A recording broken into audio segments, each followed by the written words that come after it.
Hey guys, hope everyone's doing good. I'm doing good, doing great. Um, Aside from the boredom of having to be at home. So today will be my last video, and I just want to say I really appreciate all the good feedback from the videos that I've posted, and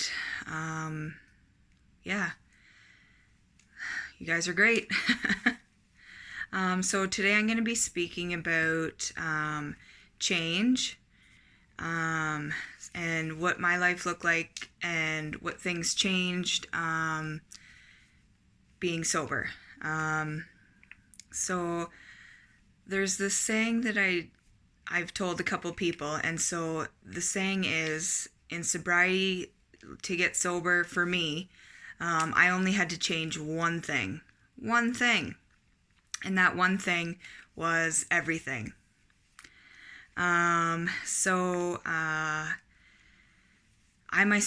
had to stop doing things the way that I did them before. I had to, all the social media and all the friends that you think are friends that you hang out with while I was getting high. I didn't talk to them anymore. I totally cut them out of my life. When I was getting high, I would stay up all hours of the night making jewelry and crafting, and I had to stop doing that. Now, I'm not saying that I won't ever do that again, but in the beginning of my sobriety, that was something that I did when I was getting high, so I had to stop. Like, I didn't have to, but I chose to stop doing that because it was a bit of a trigger. So I talked about hobbies. Now, places that I went, I stopped going a lot of places. Also, too, I took a month off work. Now, if some people were to take time off work, they might need a doctor's note to go back or whatever. My boss was such a blessing, and she didn't ask for any of that. She didn't ask why I needed time off, and so that was really great for me at that time. But when I did go back to work, I drove a different way. I would always go on back roads so I could get high on the way to work. So for me, when I went back to work, I took different roads. I traveled, so that nothing was a trigger. I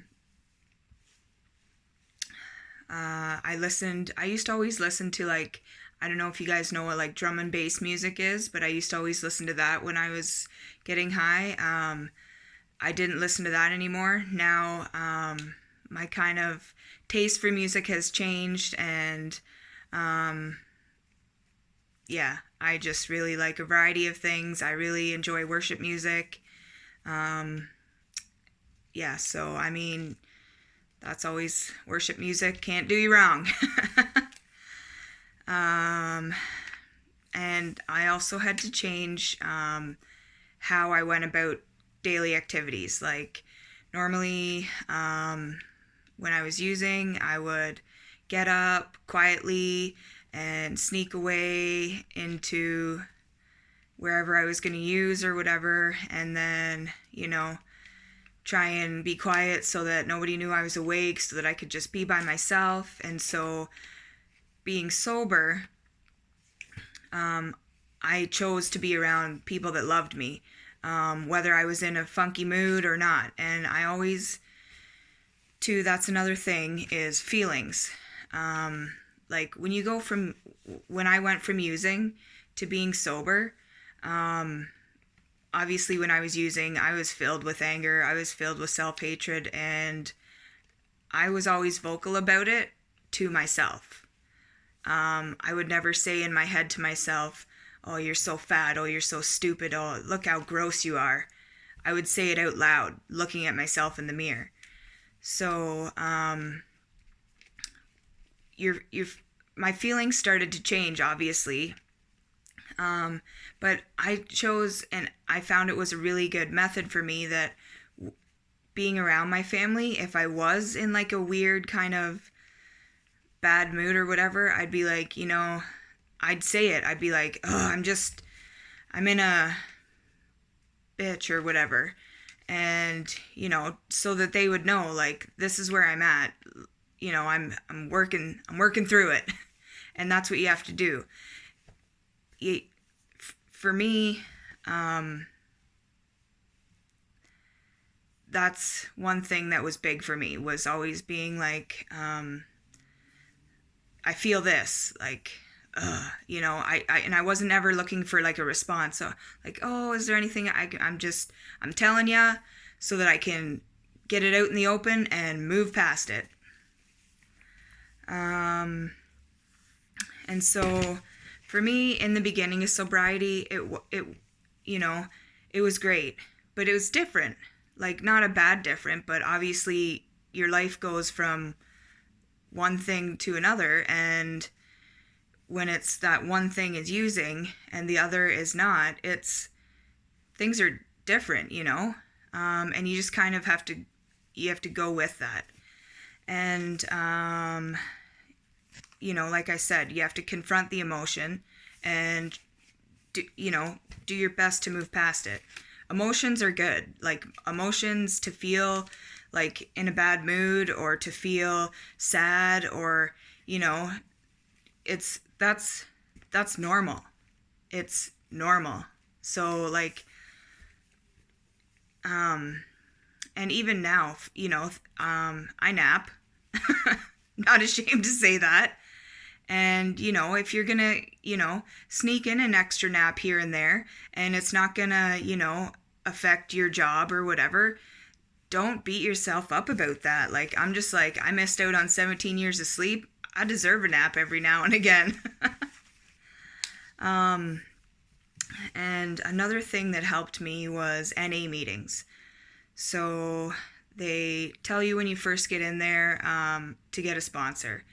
And my sponsor, Jamie, was such a blessing in my life. I don't even have words to explain it. Like, to be able to just have that, when you go to the meetings and you can just, whether it's talking to the group or talking to your sponsor, it's so, like, comforting to know that somebody has been at that exact position, felt exactly what you're feeling, struggled, and, whatever. Like, to exchange those stories with other people is so comforting and reassuring, to see people that are in their 10th year sobriety, 25th year sobriety. Like, it's just like awesome. Because I know my parents are very loving and have always been that way and will always be that way. But talking to them and, trying to, kind of bounce stuff off them just wasn't, they had no idea. They've never done drugs, like, it's just, it's nice to be able to, kind of bounce stuff off of people who know where you're at.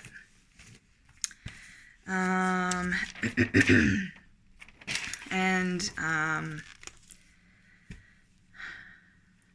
I guess another thing that has really helped me as I get further on in my sobriety is celebrate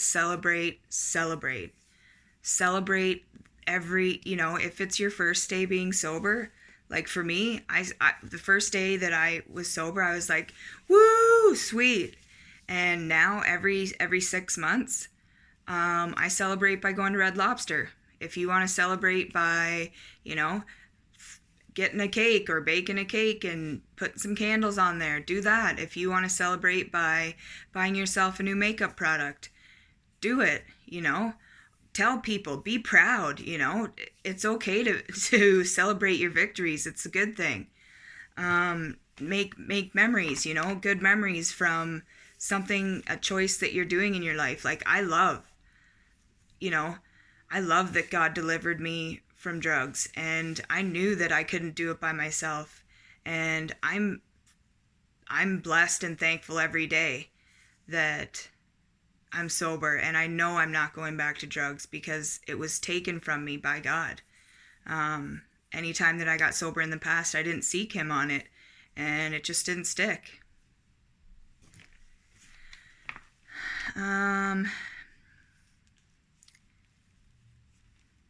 Yeah.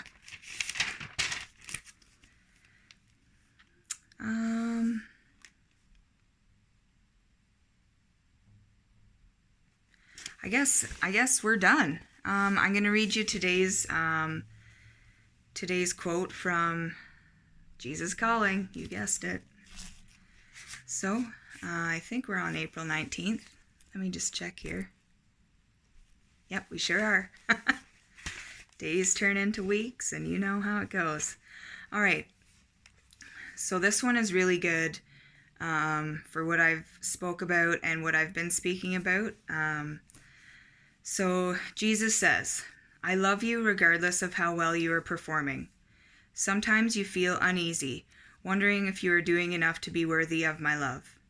No matter how exemplary your behavior, the answer to that question will always be no. Your performance and my love are totally different issues, which you need to sort out.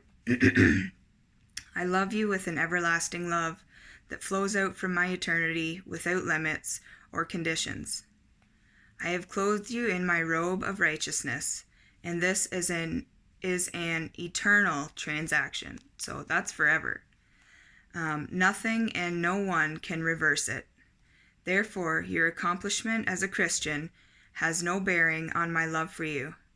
Even your ability to assess how well you are doing on a given day is flawed. Your limited human perspective and the condition of your body, with its mercurial variations, distort your evaluations.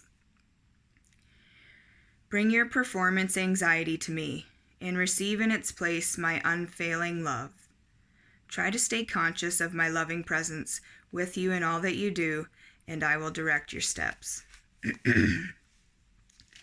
So what that says to me is, regardless of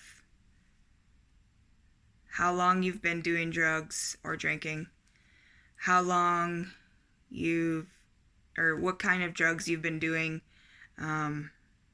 what anything that drugs has kind of influenced you to do in your life, that doesn't matter to God. It doesn't.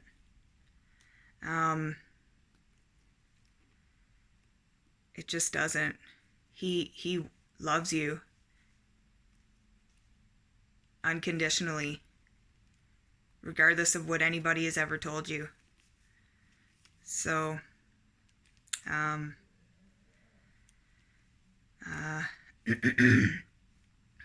not doing these videos for fame or social status. I'm not going to tell you to like, share, and subscribe, but I will say that if you yourself or you know somebody struggling with addiction, and you think, hey, this video might help them, feel free to share.